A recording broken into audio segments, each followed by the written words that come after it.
of people cheering for that other side. I mean, I don't give two shits. how about one? Not even one shit. So that's how Cheryl Reeve welcomed Caitlin Clark and the Indiana Fever to Minnesota. But if we backtrack a little before the game, we'd see her giving another cold response to a reporter who asked what she thought about Clark being projected as the #1 draft pick. You know, Caitlin Clark might make you want to lose every game, but not here, not in Minnesota. Caitlin ended up going first overall to the Fever, just like everyone predicted. That was obviously the big story heading into the season. But then Reeve tried to grab some attention by sharing what looked like an innocent WNBA promo post. The thing is, she threw some shade at Caitlin with this hashtag that said, #TheWizMoreThanOnePlayer. To add fuel to the fire, Reeve actually doubled down by rocking a Black Girls Rock shirt during the game against the Fever. Meanwhile, Clark just kept quiet through all of this and let her skills on the court speak for themselves. The Lynx defense had her pretty contained for the first 3 quarters. And here's Caitlin. And right away, the cheers erupt.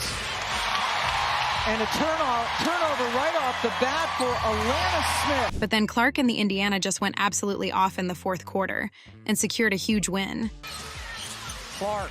Uh-oh. Buckled Carlton's knees. Uh-oh.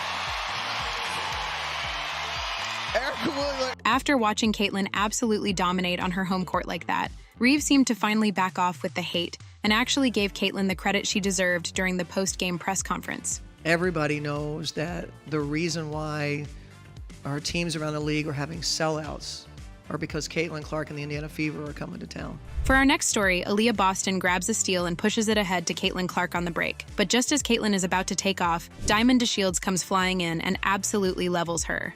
Indiana Fever in the Chicago sky here from Wintrust Arena. The Fever have really stretched out this one.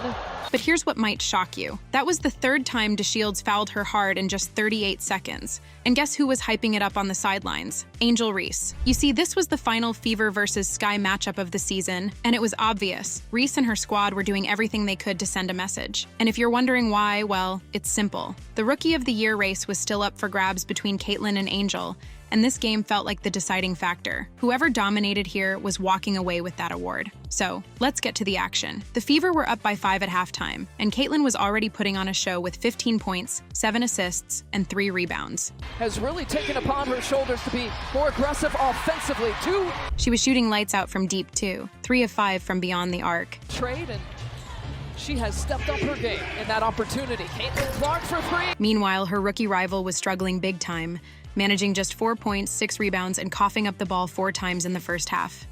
90 seconds left to play here in the first quarter. Looking for Reese.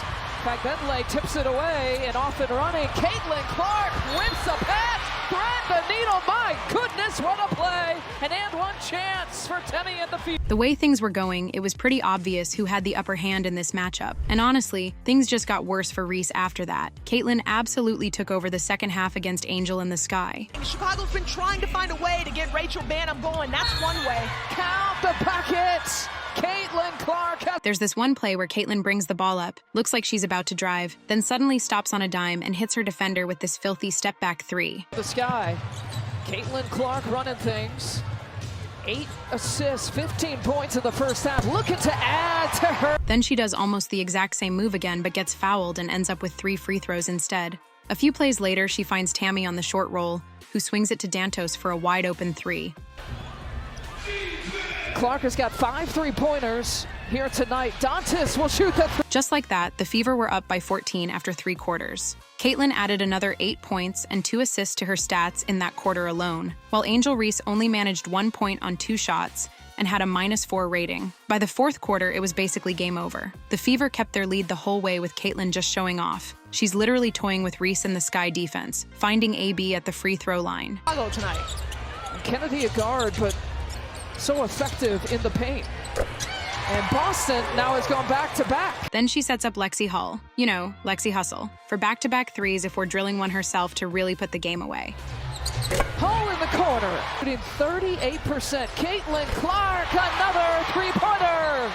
And get this, when things couldn't look worse for Chicago, they hit rock bottom by keeping Angel Reese on the floor to pad her stats after the Fever had already pulled their starters. I mean, even with Fever's starters on the bench and up by 25 points, Reese could only score 2 points in garbage time against third stringers while desperately trying to grab another one of her famous double-doubles. Season, she's going for it, dribbling, off the drive, spins, bucket is... Sure, Reese ended up with her double-double, 11 rebounds and 10 points. But come on, that's just sad compared to Caitlin's monster performance. 31 points, 12 assists, and 4 rebounds on 57% shooting from the field and over 55% from three. At this point, there was no point in debating who the Rookie of the Year was. The only thing Reese really has going for her is rebounding. And even then, a bunch of those boards come from her own misses because she struggles to finish at the rim. Caitlin's all-around game made it crystal clear that she's miles ahead. And once again, she showed everyone what happens when you try to mess up with her. But there's yet more. WNBA players aren't just chirping at Caitlin Clark when they get frustrated with her scoring. They've got a lot to say about her defense, too. Funny enough, they call her soft and say she can't handle physical play, but the moment she gives that same energy back, they've got a problem with it. A perfect example of this double standard was her run-in with Kalia Copper, the Phoenix Mercury's high-scoring wing. Clark fouled Copper on a drive, making sure she didn't get the shot off. Leaking out behind the defense. Copper taking it at Clark, who just had to foul her. That was a smart foul there by Caitlin Clark, just her first.